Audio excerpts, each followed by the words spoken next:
A paz do Senhor Jesus Cristo, é com muita alegria que vamos dar continuidade hoje às lições bíblicas da Escola Bíblica Dominical e hoje com a lição número 2, com o tema, o propósito dos dons espirituais. Mas antes de mais nada, vamos orar? Senhor, agradecemos ao teu santo e glorioso nome pela oportunidade que temos de estudar a tua palavra. Clamamos a ti, Senhor, que o teu Santo Espírito faça-nos recordar, que o seu Santo Espírito faça-nos compreender melhor a tua palavra. Senhor, em nome de Jesus, abençoa meu irmão, minha irmã, que está conosco aí participando desta bênção que é a Escola Bíblica Dominical. Texto áureo. Assim também vós, como desejais dons espirituais, procurais sobejar neles para a edificação da igreja. Ou seja, aproveite na profundidade os dons espirituais, busque os dons espirituais, né? Hoje vemos um grande movimento de muitos buscando bens materiais, mas a Bíblia fala que nós devemos buscar os dons espirituais. E para que esses dons? Para a edificação da igreja. Para o serviço, quem serve, serve alguém. Então, quem tem o dom espiritual precisa servir a obra do Senhor. Verdade prática, os dons são recursos concedidos por Deus para fortalecer e edificar a igreja espiritualmente. Os recursos vêm de Deus, dado por Deus, obtidos não por mérito próprio, obtido pela graça de Deus. Esses dons são distribuídos pela graça, não porque a pessoa tem título ou porque a pessoa venha fazer algo que mereça esses dons. Não, ele é concedido pela graça de Deus. E esses dons devem ser usados para a edificação da igreja. Leitura bíblica em classe, assim diz, 1 Coríntios 12, porque a um pelo Espírito é dada a palavra da sabedoria, e o outro pelo mesmo Espírito a palavra da ciência, e a outro pelo mesmo Espírito a fé, e a outro pelo mesmo Espírito os dons de cura, e a outro a operação de maravilhas, e a outra a profecia, e a outro o dom de discernimento, dos espíritos, e a outra a variedade de língua, e a outra a interpretação das línguas. Mas um só é o mesmo Espírito, opera todas essas coisas, repartindo particularmente a cada um como quer. 1 Coríntios 13 diz assim: ainda que eu falasse a língua dos homens e dos anjos, não tivesse amor, seria como um metal que soa, ou como um sino que time. Ainda que tivesse o dom de profecia e conhecesse todos os mistérios e toda a ciência, ainda que tivesse toda a fé de maneira tal que transportasse os montes e não tivesse amor, nada seria. Olha como o amor é sublime, como esse texto de 1 Coríntios 13 nos traz uma grande reflexão, um aprendizado, que nós precisamos colocar o amor em tudo que venhamos fazer. Não adianta, como o texto fala, falar várias línguas de homens, de anjos, mas não ter amor, né? O amor é necessário em tudo que venhamos fazer e também na obra do Senhor. O propósito, a introdução, o finalzinho da introdução. O seu propósito é edificar-nos e unir-nos, fortalecendo assim a igreja de Cristo, a união, né? Porque onde há união, ali é decretado a bênção. Então, os dons, eles são dados pelo Senhor, para que venha trazer união para o povo, para que a palavra de Deus ela possa ser mais proclamada. Os dons não é dado para uma divisão.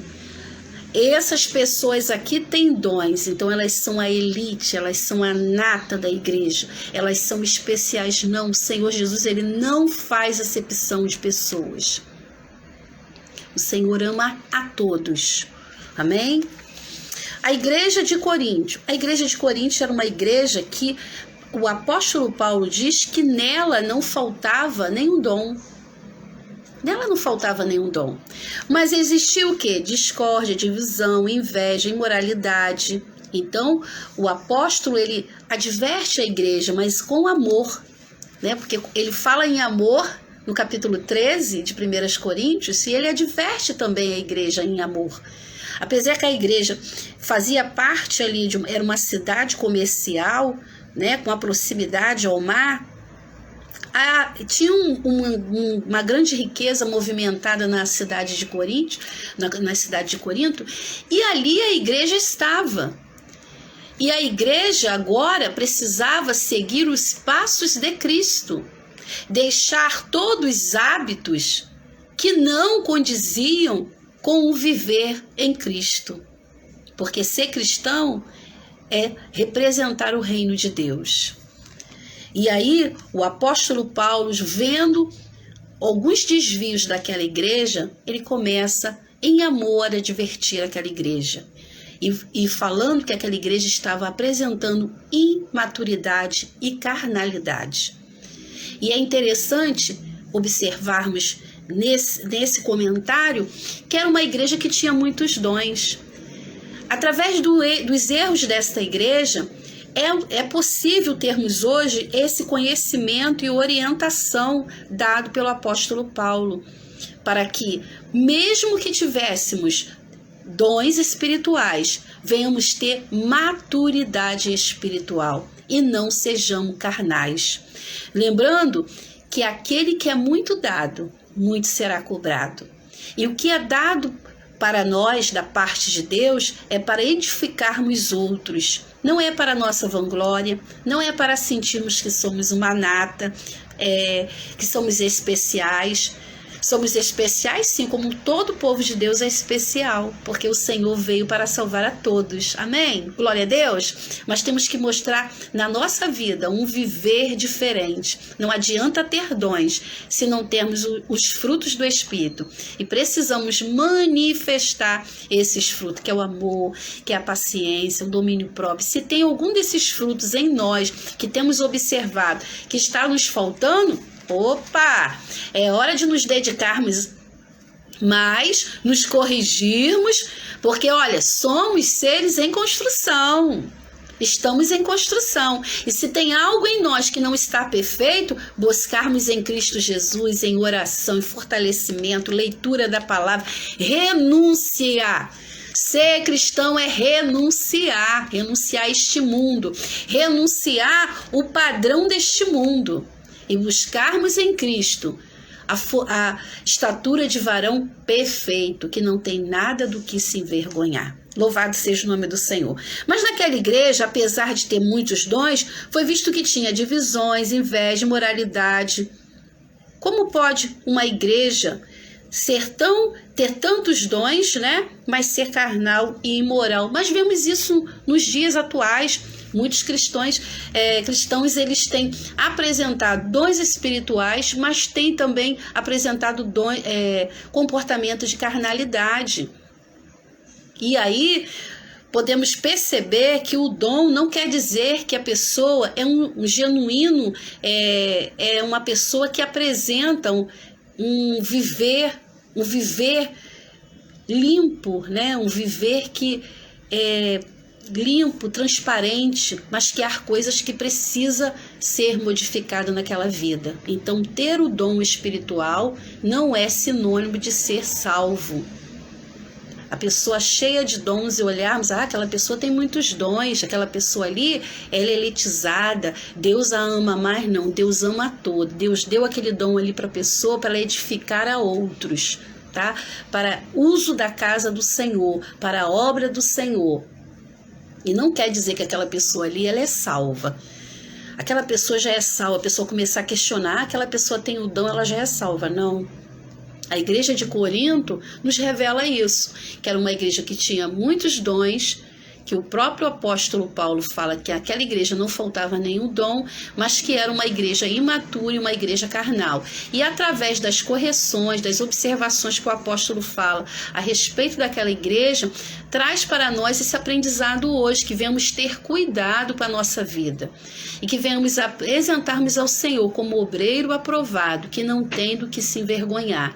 E se está faltando em nós algum fruto do Espírito, né, que não estamos apresentando, se não estamos apresentando domínio próprio, a paciência, vamos clamar ao Senhor, pedir ao Senhor, renunciar, ser santo hoje, mais do que eu fui ontem. Ser santo amanhã, mais do que eu estou sendo hoje. Buscar de fé em fé o aperfeiçoamento em Cristo Jesus. E essa obra quem faz em nós é o Espírito Santo. Mas também o Espírito Santo quer trabalhar o quê? Junto com o homem.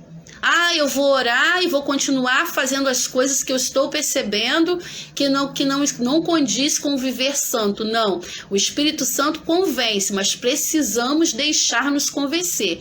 No momento que o Espírito Santo está tocando e te mostrando que algo ali nas tuas vestes que você precisa limpar, tirar, já é um aviso, já é um trabalhar do Espírito. E aí você vai trazer o quê? O reforço para a sua vida. Você vai se afastar de tudo aquilo que faz você fazer aquele comportamento ou agir daquela forma que não agrada ao Senhor e clamando ao Senhor. Porque o Espírito Santo é o nosso ajudador, é o nosso conselheiro, é o nosso ajudador. Louvado seja Deus. Dons não é sinal de superioridade, como eu já falei. Dom não quer dizer que a pessoa é elite da igreja, ela é mais especial, ela tem mais valor, nada disso. E nem quer dizer que essa pessoa é salva, porque olha o que diz a palavra do Senhor, olha. Diz assim, Mateus 7, 22, 23... Senhor, Senhor, não profetizamos nós em teu nome, e em teu nome não expulsamos demônio, e em teu nome não fizemos muitas maravilhas, e então lhe direis abertamente, nunca vos conheci, apartai-vos de mim, vós que praticais a iniquidade. Olha, a pessoa pode expulsar demônios, a pessoa pode profetizar, mas não receber a salvação. Então isso aí é interessante observarmos, mantermos uma vida santa, mantermos uma vida cada dia mais de fé em fé, buscando a santidade do Senhor. E essa santidade, ela precisa ser buscada dia após dia. Dia após dia nós precisamos buscar essa santidade mais santo ao Senhor. No tópico 2. Edificando a si mesmo e aos outros. Edificando a si mesmo. Paulo diz que quem fala língua estranha edifica a si mesmo. O apóstolo estimulava os crentes da igreja de Corinto a cultivarem sua devoção particular a Deus através do falar em línguas concedida pelo Espírito. Ou seja, quem fala em língua estranha edifica a si mesmo. Se não tem um intérprete, a si mesmo aquele crente está se edificando. Então, é interessante observarmos que aqui o apóstolo fala a respeito da organização do culto, porque se todos, sem intérprete, começarem a falar em línguas estranhas no culto, a pessoa não evangélica que participa do culto, ela não vai compreender e sairá dali até escandalizada. E é interessante observarmos que quando a palavra do Senhor Jesus está sendo lida e pregada, ela é superior.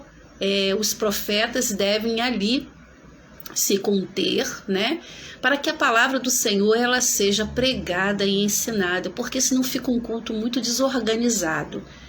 É interessante que o falar em línguas é algo até admirado pela cultura grega, porque se admirava quando uma pessoa falava em outras línguas, então eles compreendiam que ali o Deus que eles criam estava presente. Então é algo que o não evangélico muitas das vezes ele admira, mas o crente em Cristo Jesus, ele tem que ter essa compreensão que se ele fala em língua estranha, ele a si mesmo está se edificando, se não há um intérprete. Então ele possa se conter para que o culto possa ter um bom desenvolvimento. Porque o culto precisa ser um culto racional. Não que não tenha, a gente não deixe o Espírito Santo agir. O Espírito Santo de Deus, ele tem liberdade entre nós. Mas precisamos compreender que a palavra do Senhor, ela precisa ser pregada. E se as pessoas que ali forem para ouvir a palavra, principalmente o não crente, ele não for falar a palavra numa linguagem que ele possa compreender, como aquela pessoa será edificada. Edificando os outros. Os crentes de Corinto falavam em línguas e exerciam vários dons espirituais, mas parece que eles não se preocupavam muito em ajudar as pessoas. Por isso o apóstolo lembra que os dons só têm razão de existir quando o portador preocupa-se com a edificação da vida do outro irmão em Cristo, em lugar de buscarmos prosperidade material, como se pudéssemos barganhar com Deus usando dinheiro em troca de bênção. Busquemos dons espirituais, agindo assim, edificaremos a nós mesmos e também aos outros. Aqui o apóstolo traz esse comentário porque não adianta a pessoa ter o dom espiritual, mas não ter o amor. É necessário o amor. O amor, até nas convivências, até nas relações. Se não houver amor, respeito, amor fraternal entre os irmãos, e as pessoas começarem a buscar os dons espirituais para os seus fins próprios, como que o nosso irmão vai ser edificado? Então, tudo que formos fazer na nossa vida e também na obra de Deus, é necessário o amor e pensarmos sempre no bem maior para todos. Amém?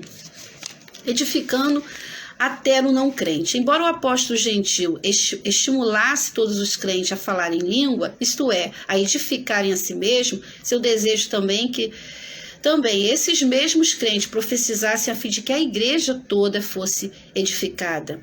Embora o próprio Paulo falasse em língua, enfatizava a profecia, porque esta edificava a igreja inteira, enquanto falar em línguas trazia um benefício principalmente para quem falasse. Porém, é interessante que entre o capítulo 12 e o capítulo 14, que fala sobre os dons, o dom da profecia, há o capítulo 13, que fala sobre o amor. Então, aqui a igreja de Corinto valorizava muito o dom da profecia, mas, lógico, porque traz uma edificação para toda a igreja, mas é necessário o amor. Esse amor possa estar vivo no meio de nós. Amém? Agora já no capítulo 13, edificar todo o corpo de Cristo. Os dons na igreja. Na primeira carta aos Coríntios, Paulo dedica 2 capítulos, 12 e 14, para falar a respeito do uso dos dons na igreja. O apóstolo mostra que quando os dons são utilizados com amor, todo o corpo de Cristo é edificado, conforme diz, Thomas, parafraseando Paulo em Efésios 14:16, os membros do corpo, cada qual com sua própria função, concedido pelo Espírito, coopera para o bem de todos. O amor é essencial para os dons espirituais alcançarem seu propósito. Se não houver amor, certamente não haverá edificação. Sem o amor de Deus, nos tornaremos egoístas e acabamos para colocar nossos interesses em primeiro lugar. O propósito dos dons é edificar o corpo de Cristo. Só pode ser cumprido se tivermos o amor de Deus em nossa vida. Ou seja, o amor é um ingrediente essencial, e o temor a Deus. Agora é interessante que o dom não é dado para o uso próprio, a pessoa ganhar dinheiro, ganhar destaque, O que tem que estar em evidência é o Deus que deu o dom, e não a pessoa em si que quer utilizar aquele dom como instrumento para ganhar posição, para ganhar evidência, ou para se enriquecer com aquele dom. Não é isso que é dado, não é esse o objetivo, o propósito que os dons são distribuídos na igreja. Como já falei, eles são distribuídos pela graça de Deus, não são méritos, A pessoa fazer alguma coisa para ganhar, mas a Bíblia orienta nós buscarmos os dons. Vamos buscar mais os dons espirituais, para que possamos assim serem cada dia mais edificar, sermos usados como instrumento para edificar a igreja do Senhor, mas sabendo, trazemos isso como lembrete, dom não significa que a pessoa será salva, Nós já lemos um texto aqui que enfatizou muito bem isso.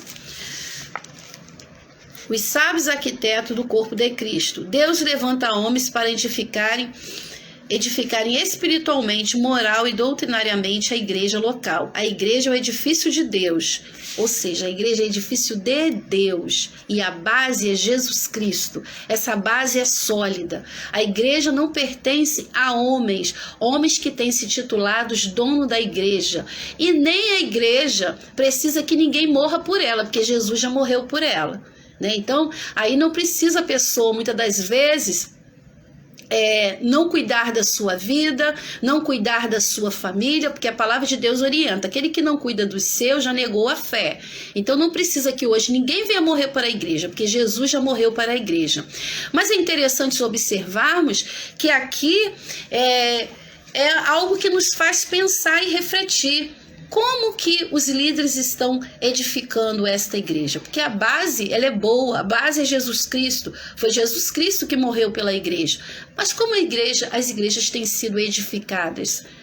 Né? Pessoas que se titulam dono da igreja, pessoas que se titulam dono de todo o povo. Quem faz o crescimento é Deus. E a igreja de Corinto estava sendo advertida que alguém poderia pregar, outro poderia regrar, mas quem dá o crescimento é Deus quem dá. E isso vemos na história, que grandes homens de Deus pagaram alto preço, né, por cumprir a obra de Deus, mas que outros deram continuidade. Então precisamos, com toda a sabedoria, entendermos que a obra é dele e deve ser construída segundo os princípios da palavra de Deus, porque a Bíblia ela não precisa de complemento algum, não precisa. Outrora havia os profetas e eles traziam a mensagem de Deus que foram incluídas na palavra do Senhor. Mas hoje, se algum homem levantar e dizer que algum livro precisa ser acrescentado alguma página, é mentira. É anatema, é maldito, porque isso é mentira completa, porque a palavra do Senhor em si, a revelação ela já foi dada. E precisamos nesse momento pensarmos como estamos fazendo a obra de Deus. Será que a forma que temos levado a obra de Deus, aquilo que o Senhor tem nos confiado, tem agradado ao Senhor, o dono da obra? Porque Ele é o dono da obra. Lógico que a obra do Senhor, há hierarquias que precisam ser respeitadas, né? Tem o pastor, tem os líderes, os mestres, mas a quem muito é dado, muito será cobrado. E a quem é dado esses títulos, não é para mérito de si próprio, né? Mas para o serviço de Cristo Jesus. Aqueles que são mestres, eles conhecem a palavra de Deus. E mais do que nunca, além do que ensinam, precisam viver. Louvado seja Deus. Despenseiros dos dons. Somos dispenseiros, somos administradores. Como estamos administrando, né, os dons que o Senhor tem nos concedido? O apóstolo Pedro exortou a igreja acerca da administração dos dons de Deus. Ele usou a figura do despenseiro, que antigamente era um homem que administrava a despensa e tinha total confiança do patrão. O despenseiro adquiria os materiais, mantimentos, zelava para que não estragassem e os distribuíam para a alimentação da família. Desta forma, o dispenseiro da obra do Senhor devem alimentar a família de Deus. Eles precisam ter o cuidado no uso dos dons concedidos pelo Senhor para prover a alimentação espiritual, objetivando a edificação do corpo de Cristo. Cada um administre aos outros o dom como o recebeu, como bons dispenseiros da multiforme graça de Deus. Se alguém fala segundo as palavras de Deus. Se alguém administra, administre segundo o poder que Deus dá, para que em tudo Deus seja glorificado por Jesus Cristo, a quem pertence a glória e o poder para todos sempre. Amém. Olha, que essa palavra venha nos trazer uma reflexão de como estamos fazendo a obra do Senhor, do que precisamos nos aperfeiçoar. Que os dons não são para que ninguém venha se engrandecer ou se sentir que é elite. Que não venha usar os dons para fins próprios, para se engrandecer, mas para edificação. Mas que precisamos ter o amor o amor. Não adianta falarmos várias línguas estranhas, dominarmos a língua dos homens, mas se não tivermos o amor, de nada vai adiantar. Que Deus possa te abençoar, te guardar, te livrar e te conceder mais e mais que você compreenda melhor a palavra do Senhor. Amém.